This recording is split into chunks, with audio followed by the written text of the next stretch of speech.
இந்த இடத்துல வந்து அந்த இடத்தோட சூழ்நிலையை சுற்றுச்சூழல் அமைப்பை பார்த்தீங்கன்னா சுற்றி மலை இடையில தான் அந்த நம்முடைய தாய்க்களம் அமைஞ்சிருக்கு.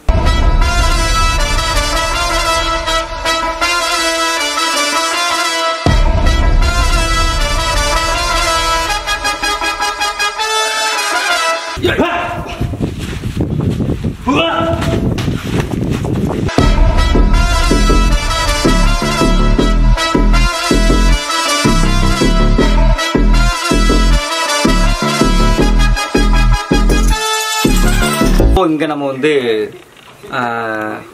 பயிற்சிகளுக்கு தேவையான மான் கொம்பாக இருக்கட்டும், சிலம்பமாக இருக்கட்டும், ஒரு கம்பு, வேல் கம்பு, இது மாதிரியான விஷயங்கள் நமக்கு தேவைப்படும். அப்போ அதை நம்மளே செய்கிற அளவுக்கு இங்கே ஒரு வசதியை ஏற்படுத்தி கொடுத்துருக்காங்க.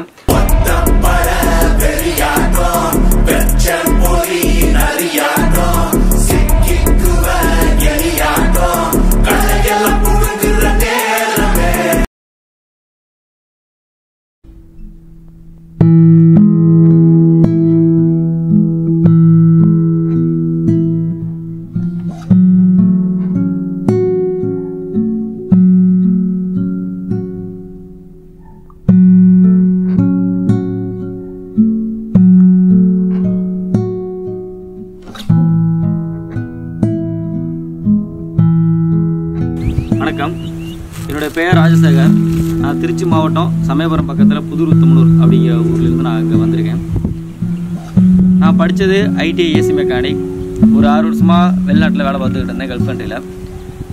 நம்ம அங்கே பார்க்கும்போது ஒவ்வொரு இனத்தோட ஒரு மக்களோட அவங்களோட பாரம்பரியம், கலைகள், இது மாதிரி விஷயத்தை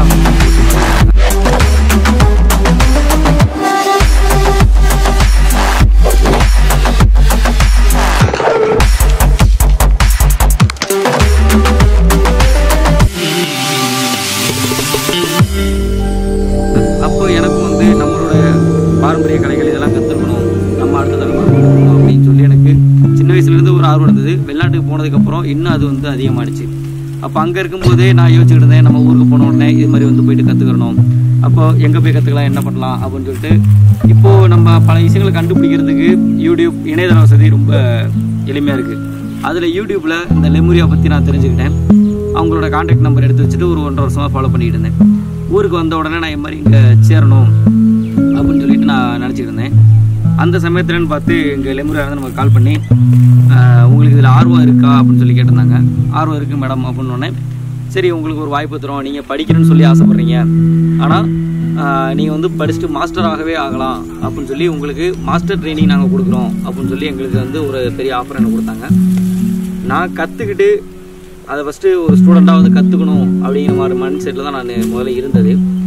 ரெண்டாவதாக கற்றுக்கிட்டதுக்கப்புறம் பல பேர்த்துக்கு நம்ம கொண்டு போகணும், திருச்சி மாவட்டம் ஃபுல்லாக செய்யணும், இது மாதிரி என்ன ஒரு எய்ம் இருந்தது. ஆனால் இங்கே வந்ததுக்கப்புறம் அவங்க சொன்னது என்ன கொடுத்த ஆஃபர்னா, ஒரு மாஸ்டராக நீங்கள் ஆகுங்க அப்படின்னாங்க. இங்கே இருக்கிறதோட கனவு என்னென்னா பெரிய உலக அளவில் கொண்டு போகணும் அப்படிங்கிற மாதிரியான ஒரு பெரிய எய்மோடு இருக்காங்க. அப்படிங்கும்போது இதை நான் கிடைச்சது ஒரு பெரிய வாய்ப்பாக நான் கருதுறேன்.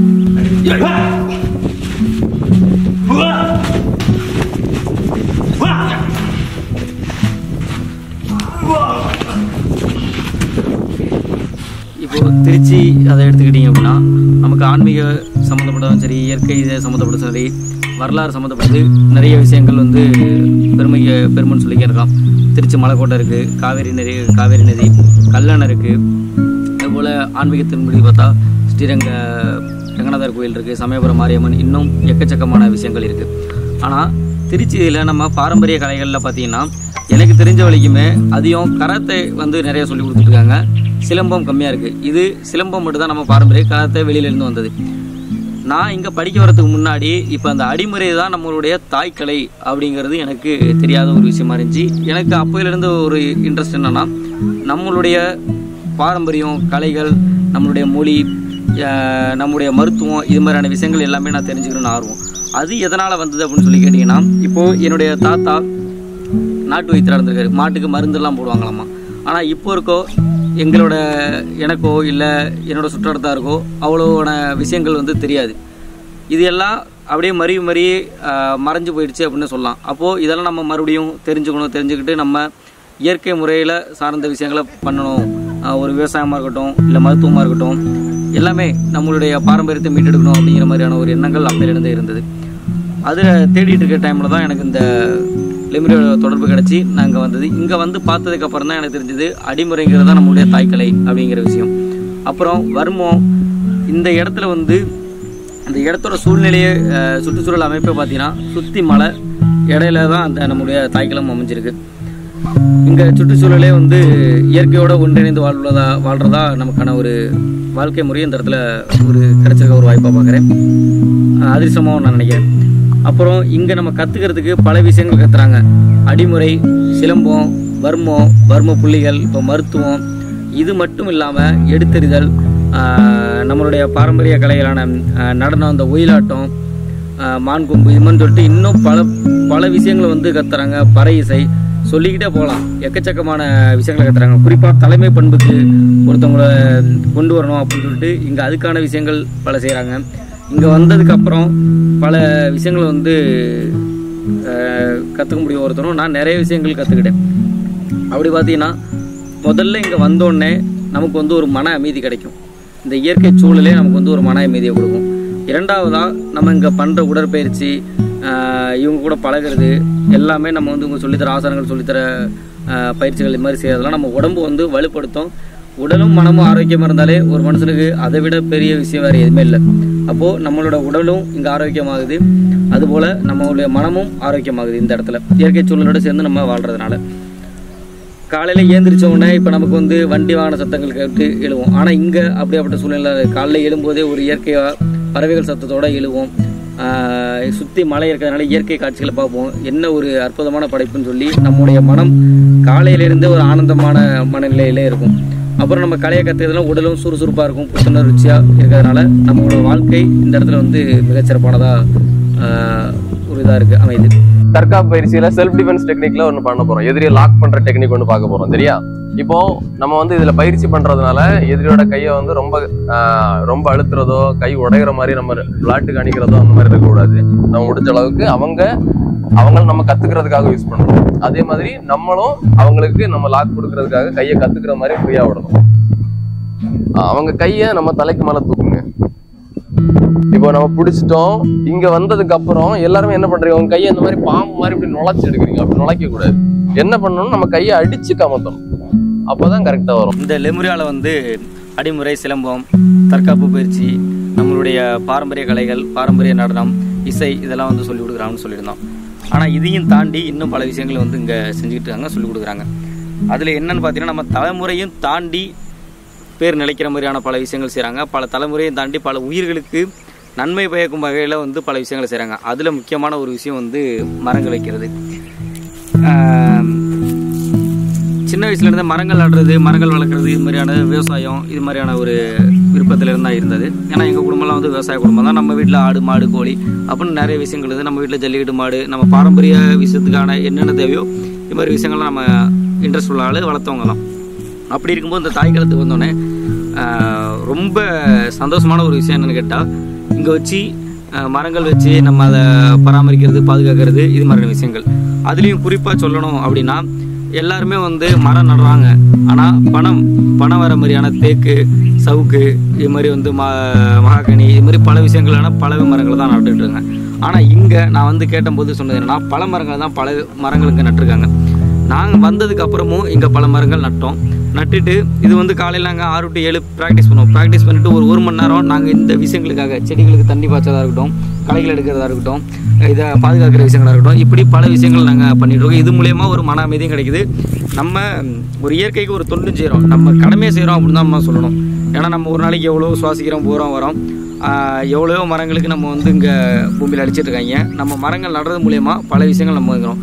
அடுத்து முக்கியமாக இன்னொன்று என்னென்னா, இப்போ இந்த மரம் நட்டுருக்கோம், இந்த மரத்தோட பழத்தை நம்ம சாப்பிட போகிறது கிடையாது, நமக்கு அடுத்த தலைமுறையாக வரவங்க தான் சாப்பிடுவாங்க. அதையும் தாண்டி இன்னும் முக்கியமான விஷயமா இங்கே வந்து இருந்தவங்க சிலர் சொன்னது, அது மாதிரி எங்களோட எண்ணமும் என்ன அப்படின்னா, மனுஷங்களையும் தாண்டி பல பறவைகள், பல உயிர்கள் வந்து இங்கே இருக்க அந்த பழமரங்கள் நட்டு வச்சுருக்கிறதுனால அந்த பழங்களை சாப்பிட்டு உயிர் வாழ்கிறதுக்கு தேவையான பல விஷயங்கள் இருக்குது. சுற்றி மலைகள் இருந்தாலும் பல மரங்கள் இங்கிட்டு நட்டுருக்கிறது பார்த்தா நம்ம தாய்க்கிறத தான் அதிகம் நம்ம நட்டுருக்கோம். ஏன்னா பறவைகளுக்காகவே, மற்ற உயிரினங்களுக்காகவே நடப்பட்ட மரங்கள்னு கூட இதை சொல்லலாம். ஆலமரம், அரச மரம், மாமரம் இப்படின்னு சொல்லிட்டு நவால் மரம், பல வகையான மரங்கள் வந்து இங்கே நட்டு பராமரிச்சுட்ருக்கோம். இது வந்து ஒரு ஆர்வத்தில் எல்லாமே இணைஞ்சு செய்கிறது. இப்போது விவசாயம் பண்ணுறது, விவசாயம் அது மாதிரியான விஷயங்கள், மரம் வைக்கிறது, மரம் நடுறது, அதை பராமரிக்கிறான விஷயங்கள் நம்ம பார்த்துட்டோம். இப்போது இங்கே நம்ம வந்து பயிற்சிகளுக்கு தேவையான மான் கொம்பாக இருக்கட்டும், சிலம்பமாக இருக்கட்டும், ஒரு கம்பு, வேல் கம்பு, இது மாதிரியான விஷயங்கள் நமக்கு தேவைப்படும். அப்போ அதை நம்மளே செய்கிற அளவுக்கு இங்கே ஒரு வசதியை ஏற்படுத்தி கொடுத்துருக்காங்க. எப்படின்னு சொல்கிறதுன்னா, இப்போ ஒரு ஒர்க் ஷாப்பை நீங்கள் ரெடி பண்ணுங்க அப்படின்னு சொல்லி அவங்களோட கைடன்ஸ், இது மாதிரிலாம் பண்ணுப்பா, இது மாதிரிலாம் பண்ணுப்பா அப்படின்னு சொல்லிட்டு அவங்களே சப்போர்ட்டாக பக்கத்தில் வந்து சொல்ல எங்களையும் உருவாக்க வச்சாங்க. அப்போது இந்த இடத்துல வந்து என்னென்னா, நம்மள ஒரு புது விஷயங்களை கற்றுக்கிறது மட்டும் இல்லாமல் புது சிந்தனையை தூண்டி அதை வந்து உருவாக்குற அளவுக்கு, நம்மளால ஒரு புதுசான ஒரு விஷயத்தை உருவாக்குற அளவுக்கான அறிவையும் கொடுக்குறாங்க. இங்க இருக்க ஒர்க் ஷாப் வந்து நாங்கள் உருவாக்கணும். எங்களோட மாஸ்டரோட கைடன்ஸ்ல நாங்கள் உருவாக்குறது மட்டும் இல்லாமல் இந்த வால் சுருளாக இருக்கட்டும், இந்த வால் சுருள் எப்படி செய்யணும், போகணும் வரணும், இதை ரப்பர் பேடில் செய்யறது, இந்த மரத்தால் செய்யறது, இது போல வந்து பல விஷயங்கள் செய்வோம். மான் கொம்பு செய்யறது, இப்படி பல விஷயங்களை இப்படிலாம் செய்யணும்ப்பா அப்படின்னு சொல்லி தருவாங்க. அதை நாங்கள் படிச்சுக்கிட்டு அதை நாங்கள் செய்வோம். அது இல்லாமல் இன்னும் மேலும் ஒருபடி போயிட்டு உங்களுக்கு நீங்கள் யோசிங்க, இந்த டிசைனை நம்ம எப்படி பண்ணால் நல்லாயிருக்கும், வேற டிசைனில் எப்படி பண்ணால் நல்லாயிருக்கும் அப்படின்னு சொல்லிட்டு யோசிச்சு நீங்கள் வரைஞ்சி அதை நீங்களே வந்து செஞ்சு பாருங்கள். அதுக்கு வந்து நாங்கள் ஃபுல் பர்மிஷன் உங்களுக்கு கொடுக்குறோம் அப்படின்னு சொல்லிட்டு எங்களுக்கு தேவையான வந்து ஒரு எக்யூப்மெண்ட்ஸ், இப்போ இந்த கிரிமிங் டூலாக இருக்கட்டும், கிரிம்மரு, அப்புறம் இந்த கட்டிங் மிஷின், இது மாதிரி வந்து நமக்கு எல்லா விஷயமும் நமக்கு கேட்கறத வாங்கி கொடுத்துட்டு நீங்கள் அதை ரெடி பண்ணுங்க அப்படின்னு சொல்லி அந்த அளவுக்கு நமக்கு வந்து ஒரு சப்போர்ட்டிவாக இருக்காங்க. அந்த விஷயத்துல நம்ம வந்து ஒரு வாய்ப்பை நமக்கு அளிக்கிறாங்க அங்கே லிபரல் டீம். அதுபோல் இங்கே வந்து கற்றுக்கிட்டு நான் ஒரு ஸ்டூடெண்ட்டாக மட்டும் இல்லாமல் நான் வந்து ஒரு கலையை கற்றுக்கிட்டு என்னுடைய உடல் நலத்தை பாதுகாக்கிறது மட்டும் இல்லாமல், என்னோட மனநலத்தை பாதுகாத்துக்கிறது மட்டும் இல்லாமல், என்னுடைய தமிழ் பாரம்பரிய கலையை நான் மட்டும் கற்றுக்கிறது இல்லாமல் அடுத்த தலைமுறைக்கும் இன்னும் பல ஆயிரம் பேர்த்துக்கும் கற்றுக் கொடுக்கறதுக்கான ஒரு வழிவகையை செஞ்சுருக்குது லிபரல் டீம். அதுக்கு நான் நன்றி சொல்லிக்கிறேன். களிமண்ணை கொடுத்தா பிள்ளையாராக உருவாக்கி தருவாங்க அப்படிம்பாங்க. அதுபோல் ஸ்டூடெண்ட்டாக நாங்கள் வந்து ஃபஸ்ட்டு கற்றுக்கணும் அப்படின்னு சொல்லிட்டு இது மேலே இருந்த ஆர்வத்தில் வந்த எங்களை அடுத்த கட்டத்துக்கு கொண்டு போயிட்டு மாஸ்டராக ஒரு ஆசானாக எங்களை மாற்றிட்டு இருக்க இந்த லிபரல் டீமுக்கு நான் மறுபடியும் ஒரு முறை நன்றியை தெரிவிச்சுக்கிறேன்.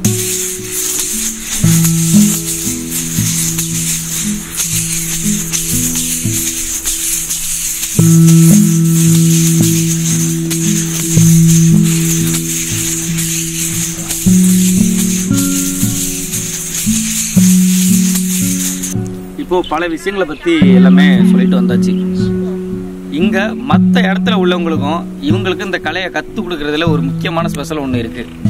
அப்படின்னா இப்போ இங்கேருந்து கலையை கற்றுட்டு போயிட்டு பல பேர் வந்து சிலருக்கு மட்டும் கிளாஸ் எடுப்பாங்க, வருவாங்க. மற்றவங்களுக்கு இவங்களுக்கும் உள்ள ஒரு டிஃப்ரென்ஸ் என்னென்னா, இங்கே இருந்து ஒவ்வொரு மாஸ்டர்ஸை உருவாக்குங்க, ஸ்டூடெண்ட்டை உருவாக்கலை. இந்த விஷயத்த நல்லா புரிஞ்சுங்க. ஸ்டூடெண்ட்டை யாரும் உருவாக்கலை, ஸ்டூடெண்ட்டை விட மாஸ்டரை உருவாக்கணும் அப்படிங்கிறது தான் இங்கே இருக்க தனித்துவமான ஒரு திறமை. அதுபோல் வந்து ஒரு தொண்டனை நமக்கு இருக்கிறத விட ஒரு தலைவனை உருவாக்குறது எவ்வளோ பெரிய விஷயம். அது மாதிரியான விஷயம் தான் இவங்க செஞ்சுட்டு இருப்பாங்க. இப்போது துணை ஆசான்களாக நம்மளை வந்து பயிற்சிக்கு அனுப்புவாங்க. நீங்கள் போயிட்டு ஆசான்கள் எப்படி வகுப்பு எடுக்கிறாங்க, ஒரு 50 ஸ்டூடெண்ட்ஸ் இருக்காங்கன்னா அவங்களை எப்படி வச்சு மெயின்டைன் பண்ணுறாங்க, நீங்களும் இது மாதிரியானதை கற்றுக்குங்க அப்படிங்கிற விஷயத்த நமக்கு சொல்லி கொடுத்துருக்காங்க. அப்போது நம்ம துணை ஆசிரியர்களாக போகும்போதே 50 பிள்ளைகளை வச்சு நம்ம எப்படி சொல்லிக் கொடுக்கணும், போகணும் வரணும் அப்படிங்கிற விஷயத்த நம்ம கற்றுக்குறோம். அப்போலேருந்து நம்ம மாஸ்டர் ஆகிறதுக்கான ஒரு தகுதியையும் நமக்கு ஒரு வாய்ப்பாகவே கொடுக்குறாங்க. அப்படி நம்ம கற்றுக்கிட்டு பல பேருக்கு இந்த கலையை வந்து கடத்த முடியும். நம்ம ஒரு கலையை கற்றுக்கிறது மட்டும் இல்லாமல் இந்த கலையை வந்து அடுத்த தலைமுறைக்கு கொண்டு போகிறதுக்கான ஒரு வாய்ப்பையும் ஒரு நல் வழிகாட்டுதலையும் நமக்கு கொடுக்குறாங்க இந்த லிபரல் டீம். அதுபோல் நாங்கள் எப்பொழுதும் எங்களுடைய முதல் நாள் தொடக்கம் ஆரம்பிக்கிற இடம் எங்கே இருக்கும் அப்படின்னா, இங்கே முதல்ல நம்ம முப்பாட்டை முருகனை பார்த்து வணங்கிட்டு இவரோட ஆசீர்வாதத்தை வாங்கிட்டு, அதற்கு அடுத்தபடியாக அகத்திய பெருமான் சித்தர்களில் இவர் 18 சித்தர்களில் பெருப்பட்டவர்களில் இவரும் ஒருத்தவர். இவரோட ஆசீர்வாதத்தை நம்ம வாங்கிக்கிட்டு அதுக்கு அடுத்து தான் நாங்கள் 6 மணிக்கு பயிற்சியை தொடங்க ஆரம்பிப்போம்.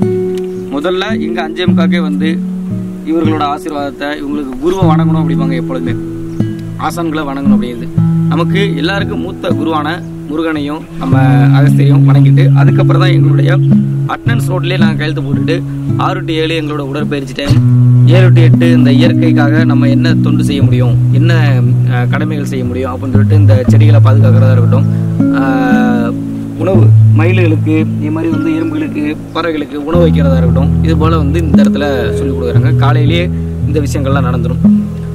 அதுக்கப்புறம் எப்பொழுதும் போல் நம்முடைய சொந்த வேலைகளை பார்த்துட்டு அந்த நாள் முழுக்க பயிற்சி எல்லாமே ஒவ்வொன்றா அடுத்தடுத்து ஒவ்வொரு மணி நேரத்துக்கும் தொடர்ந்து போய்கிட்டு இருக்கும்.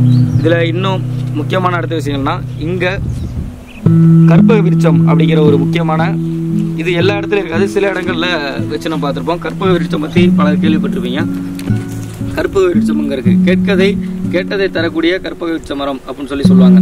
அதுபோல் நம்ம காலையில் வந்த உடனே நம்முடைய ஆசான்களை வணங்கிட்டு அதுக்கு அடுத்தபடியாக இந்த கற்பக விருட்சத்தை வணங்கிட்டு தான் நம்முடைய முதல் வேலையை தொடங்குறோம். அது மாதிரியான ஒரு வாய்ப்பையும் நமக்கு கொடுத்துருக்காங்க. அதுக்கும் நன்றி சொல்லிக்கிறேன் இந்த இடத்துல. நான் இப்போ பார்த்தீங்கன்னா இங்கே கற்றுக் கொடுக்கறதுக்கு எல்லா விஷயத்தையும் நம்ம சொல்லிட்டோம். கலைகள் கற்றுக் கொடுக்குறாங்க, அடிமுறை கற்றுக் கொடுக்குறாங்க, சிலம்பம் கற்றுக் கொடுக்குறாங்க, ஒரு விவசாயம் பண்ணுறதுக்கு, ஒரு இயற்கையை பாதுகாக்கிற, அந்த மரங்களை பாதுகாக்கிறதுக்கான விஷயங்கள், ஒரு மெட்டீரியல் செய்கிறதுக்கான விஷயங்கள் கற்றுக் கொடுக்குறாங்க. நம்ம தெரிஞ்சுக்கிட்டோம். எல்லாருமே கற்றுக்குறோம், ஸ்டூடெண்ட்டாக இருந்து எல்லாருமே கற்றுக்குறோம். ஆனால் கற்றுக்கிட்டு என்ன பண்ணுறோம்? கற்றுக்கிட்டு பல பேர் கற்றுக் கொடுப்போம். இல்லை அப்படின்னா அதை வந்து கற்றுக்கிட்டதை பல பேருக்கு முன்னாடி நம்ம வெளிப்படுத்தணும். அதுக்கான வாய்ப்புகளை பல இடங்களில் வந்து உருவாக்கி தர மாட்டாங்க. ஆனால் லெமுரியா டீம் வந்து அதுக்கான வாய்ப்பை அதிகமாக இல்லை, மிக அதிகமாக வந்து உருவாக்கி தராங்க. எப்படின்னா, நாங்கள் இப்போ 18 வயசுக்கு முன்னாடி நம்ம ஸ்கூல் படிக்கும்போது சின்ன வயசில் எல்லாருமே ஸ்டேஜ் ஏறி இருப்போம், போயிருப்போம், வந்திருப்போம். ஆனால் ஒரு 18 வயசுக்கு அப்புறம் நம்ம ஸ்டேஜ் ஏறி இருப்போமான்னு சொல்லி பார்த்தா இருக்காது. ஒருவேளை இப்போ ஒருத்தர் எவ்வளோ பெரிய ஃபீல்டில் வேணாலும் இருக்கலாம், எவ்வளோ பெரிய ஆளாக வேணாலும் இருக்கலாம், அவரை கொண்டு போயிட்டு ஒரு 500 பேர் இருக்க மக்கள் கூடியிருக்க இடத்துல நீங்கள் பேசுங்க, இல்லை ஒரு விஷயம் பண்ணுங்க அப்படின்னா அவரால் கண்டிப்பாக செய்ய முடியாது. ஏன்னா அவருக்கு அந்த ஒரு நர்வஸ் அந்த இடத்துல இருக்கும். அதை இவங்க வந்து இந்த இடத்துலேயே போக்குறாங்க. ஸ்டேஜ் நீ கற்றுக்கிற, ஓகே, கற்றுக்கிட்டு அதை பல பேர் முன்னாடி போயிட்டு செய்ய, உனக்கான அந்த உன் திறமைக்கான மதிப்பை கைத்தட்டலாம் வாங்கி கொடுக்குறாங்க. பல பேர் முன்னாடி தைரியமாக செய்கிறதுக்கான ஒரு வாய்ப்பை உருவாக்கி கொடுக்குறாங்க. ஸ்டேஜ் பெர்ஃபார்மன்ஸ் ரொம்ப அதிகமாகவே வாரத்துக்கு 4 இல்லை ஒரு ஸ்டேஜ் பெர்ஃபார்மன்ஸ்லேயே வந்து நாங்கள் 4 முறை பண்ணுற மாதிரி இது மாதிரியான பல வாய்ப்புகளை உருவாக்கி தராங்க. வாய்ப்புகளை உருவாக்கி தரது மட்டும் இல்லாமல் அதை எப்படியெல்லாம் நம்ம செய்யணும், எப்படியெல்லாம் செஞ்சு நம்மளுடைய திறமையை வளர்த்துக்கணும் அப்படின்னு சொல்லி தருது. அதுலேருந்து ஒருவேளை நம்ம மிஸ்டேக் பண்ணிட்டோம் அப்படின்னா, நீ என்னப்பா ஸ்டேஜில் வந்து இப்படி மிஸ்டேக் பண்ணிட்ட, உன்னால் வந்து எல்லாமே இதாகிட்டு அப்படின்லாம் சொல்லாமல், சரி இந்த மிஸ்டேக் பண்ணியிருக்கப்பா, அடுத்த முறை வந்து சேஞ்ச் பண்ணிங்க அப்படின்னு சொல்லிட்டு நமக்கு ஒரு உற்ற தோழனா வந்து நமக்கு சொல்லிக் கொடுத்து எல்லாமே பண்ணுற அளவுக்கான மாஸ்டர்ஸ் தான் இங்கே நமக்கு இருக்காங்க. அது மட்டும் இல்லாமல் நமக்கு ஒரு பயம் இருக்குது அப்படின்னா அந்த பயத்தை வந்து முதல்ல போக்குறாங்க. இது மாதிரி வந்து ஸ்டேஜ் பெர்ஃபார்மன்ஸில் போயிட்டு விளையாடு, நீ விளையாட தான் ஆட்டோமேட்டிக்காக வரும், அதனால் வந்து எல்லாமே ஒரு அனுபவபூர்வமாக நமக்கு இருக்கட்டும் அப்படின்னு சொல்லி கொடுக்குறாங்க. இப்போது பல விஷயங்களை தெரிஞ்சுக்கிட்டோம். இதுக்கு அடுத்து இன்னும் ஒரு விஷயம், இப்போ எல்லாமே கற்றுக் கொடுத்துருந்தாலும் ஒவ்வொருத்தவங்களுக்கும் படிக்கணுங்கிற ஆர்வம் இருக்கும். அதாவது படிப்புங்கிறதுக்கு வயசு இல்லை, எந்த வயசுனாலும் நம்ம படிச்சுக்கிட்டே இருக்கலாம். அதுபோல் இங்கே இந்த இடத்துல வந்து எனக்கு வாசிக்கிற பழக்கம் சின்ன வயசுலேருந்து அதிகம் இருக்குது. தமிழ் மேலே எனக்கு அப்போலேருந்து ஏதாச்சும் படிக்கணும், ஒரு பேப்பர் கீழே கிடந்தால் கூட எடுத்து படிக்கிற பழக்கம் எனக்கு இருக்குது. இங்கே இருக்கவும் நான் தான் சொல்லுவாங்க, வாசிக்கிறது படிக்கிறது ரொம்ப ரொம்ப அருமையான விஷயம், அதை செஞ்சுக்கிட்டே இருக்கணும் அப்படின்னு. அப்போது நான் இங்கே வரதுக்கு முன்னாடியே ஒரு விஷயம் கேட்டிருந்தேன். எனக்கு படிக்கணுங்கிற விஷயம் வந்து எனக்கு ரொம்ப பிடிக்கும். அப்படிங்கும்போது எனக்கு கலைகள், இந்த பயிற்சி, இது மாதிரி வந்து துணை ஆசனாக போயிட்டு நம்ம பாடம் எடுக்கணும், இது எல்லாம் போக எனக்கு வந்து படிப்புக்கான நேரம் கிடைக்குமா அப்படின்னு சொல்லி கேட்டப்போ, உனக்கான அந்த வாய்ப்பு நாங்கள் கொடுக்குறோம், படிக்கிறதுக்கு உனக்கு டைம் ஒதுக்கி நீங்கள் படிங்க அப்படின்னு சொல்லி சொன்னாங்க. அது மட்டும் இல்லாமல் படிங்க அப்படின்னு சொன்னது மட்டும் இல்லாமல் எனக்கு தேவையான விஷயங்களை இங்கேருந்து இப்போ எனக்கு ஒரு டேபிளாக என்னோட லேப்டாப் வச்சுக்கிறது, என்னோட நோட் புக்கு, இது மாதிரியான விஷயங்கள் வச்சுக்கிறதுக்கு எனக்கு தனியாக விட்ட ஒரு சேரு, எனக்கான ஒரு அமைதியான சூழல், இது மாதிரியான விஷயங்களை எனக்கு வந்து உருவாக்கி கொடுத்துருக்காங்க. அதுக்கும் நான் நன்றி தெரிவிச்சுக்கிறேன். இவ்வளோ இங்கே படிக்கிற மாணவர்கள் படிச்சுக்கிட்டே கலையை கற்றுக்கலாம். அவங்க படிக்கிறதுக்கு சில விஷயங்கள் வந்து ஓகே உங்களுக்கு தெரிஞ்ச விஷயங்களை சொல்லிக் கொடுங்க அப்படிங்கிறாங்க. அவங்கள்ட்ட நம்ம டவுட் கேட்குறோம் அப்படின்னா அது தெரிஞ்சதுக்கு தான் அவங்க சொல்லிக் கொடுப்பாங்க. தெரிலனாலும் கேட்டு தெரிஞ்சுக்கப்பா அப்படிங்கிற அளவுக்கு ஒரு விசாரித்து சொல்கிற அளவுக்கான ஒரு உதவியும் செஞ்சுக்கிட்டு இருக்காங்க. அதுக்கும் நான் நன்றி தெரிவிச்சுக்கிறேன். இது மாதிரி விஷயங்கள் நடந்துட்டு இருக்கு. இப்போது இவ்வளோ விஷயங்களை நமக்கு வந்து இந்த லெமுரியா டீம் கொடுக்குது. அப்படிங்கும்போது எனக்கு என்னோட எய்ம், நம்முடைய படிக்கிறதுக்கு எவ்வளோ விஷயம் இருக்குது. தமிழ் அப்படின்னாலே அது கடலளவு. படிக்கிற விஷயமா இருந்தாலும் சரி, நம்ம பாரம்பரியமாக இருந்தாலும் சரி, கலைகளாக இருந்தாலும் சரி, இலக்கியம், ஓவியம், இசை, நடனம்னு சொல்லி எல்லா விஷயத்துலையும் அடிச்சுன்னு இருக்கும். பல விஷயம் அதெல்லாம் கடல் போல அப்படிங்கலாம். அப்போ நம்ம கொஞ்சமாவது ஒரு விஷயத்தை தெரிஞ்சுக்கணும். தெரிஞ்சுக்கிட்டு அதை மற்ற அடுத்த தலைமுறைக்கும் இன்னும் மற்றவங்களுக்கும் கற்றுக் கொடுக்கணும் அப்படின்னு சொல்றது எனக்கு ஒரு லட்சியம் சொல்லலாம். கனவு, லட்சியம் எல்லாமே சின்ன வயசுல இருந்து இருந்தது. அப்போ நான் ஒவ்வொரு விஷயத்தா கடந்து ஒரு விஷயத்தையும் கற்றுக்கிட்டு வந்துட்டு இருக்கேன். இப்போ கலைகளையும் கற்றுக்கிட்டு இருக்கேன், அதே போல படிக்கிற விஷயங்களையும் செஞ்சுட்டு இருக்கேன். அதுக்கான வாய்ப்பு இந்த லெமிரா டீம் செஞ்சுட்டு இருக்கேன். என்னோட எய்ம் வந்து நான் சொல்லிட்டேன், இது போல வந்து நான் கற்றுக்கணும், அடுத்தவங்களுக்கு கற்றுக் கொடுக்கணும் அப்படின்னு. என்னைக்கும் ஒரு கை தட்டினா ஓசை வராது. அதுபோல ஒன்றுபட்டு நம்ம ஒரு டீமா ஒரு ஒத்துமையாக செயல்பட்டோம்னா பெரிய விஷயங்களை வந்து நம்ம சாதிக்க முடியும். இப்போ எனக்கு இந்த எய்ம் இருந்தா மிஞ்சு போனா என்னோட வாழ்நாள் எவ்வளவு பேருக்கு, ஒரு 1000 பேத்துக்கு இல்லை ஒரு 10,000 பேத்துக்கு நான் செய்ய முடியும். அதே இந்த லெமிரா டீம் இவங்க கூட ஒரு உறவா நம்ம வந்து இணைஞ்சு நம்முடைய கனவு இவங்களோட கனவோட சேர்ந்து நம்ம உழைக்கும் போது அது வந்து ஒரு பெரிய சக்சஸ்ஃபுல்லா மாறும். பெரிய லெவல்ல நம்ம வந்து கொண்டு போகலாம். உலக அளவில் இந்த கலைகளை கொண்டு போகலாம், நம்மளுடைய தமிழ் மொழியை கொண்டு போகலாம், தமிழ் பாரம்பரியத்தை கொண்டு போகலாம். இது மாதிரி விஷயங்கள் இருக்கு. அப்படிங்கும் போது இங்க வந்து நான் தெரிஞ்சுக்கிட்ட ஒரு விஷயம், நம்ம தனியா உழைச்சோம்னாலும் தனியா கஷ்டப்பட்டோம்னாலும் முன்ன அந்த அடையிற ஒரு லட்சியத்தை விட ஒரு கூடி சேர்ந்து செய்யும் போது அது இன்னும் பல மடங்கு நம்ம கொண்டு போக முடியும் அப்படிங்கிற ஒரு விஷயம். அடுத்து ஒரு விஷயத்தை இன்னொருத்தவங்க சொல்லி நம்ம செய்யணும் அப்படிங்கிற மைண்ட் செட் இல்லாம நம்ம ஒரு தலைமை பண்புல இருந்து நம்ம வந்து ஒரு 10 பேர்த்த வழி நடத்தணும் அப்படிங்கிறான ஒரு பாடத்தையும் அவங்க நமக்கு கொடுக்குறாங்க. அதுக்கான பல வழிகளையும் நமக்கு கத்துறாங்க, வாய்ப்புகளையும் கொடுக்குறாங்க. அதையும் இந்த இடத்துல நான் சொல்லிக்க விரும்புறேன். லெமிரா பொறுத்த வரைக்கும் ஒரு களிமண்ணை கொண்டு வந்து கொடுத்தாலும் வணங்கக்கூடிய பிள்ளையார் சிலையா கொண்டு வந்து உருவாக்கி கொடுத்துருவாங்க. ஒரு சின்ன கல்லா நம்ம இருந்தாலும் அதை ஒரு அழகான வடிவமா, நமக்கு சின்ன சின்ன வழிகள் கஷ்டங்கள் இருந்தாலும் நம்மளை செதுக்கி ஒரு சிலை போல நம்மளை மாற்றி கொடுக்குவாங்கிறதுல டவுட்டே கிடையாது. இப்போ நான் காமிச்ச பல விஷயங்கள், சொன்ன பல விஷயங்கள் வந்துருக்கும். எனக்காக வந்து கொடுத்துருக்க இந்த இடம் வந்து படிக்கிறதுக்கான வாய்ப்பு முதல் கொண்டு லெமிரா டீம் நிறைய விஷயம் செஞ்சுட்டு இருக்காங்க. எல்லாத்துக்கும் நன்றி.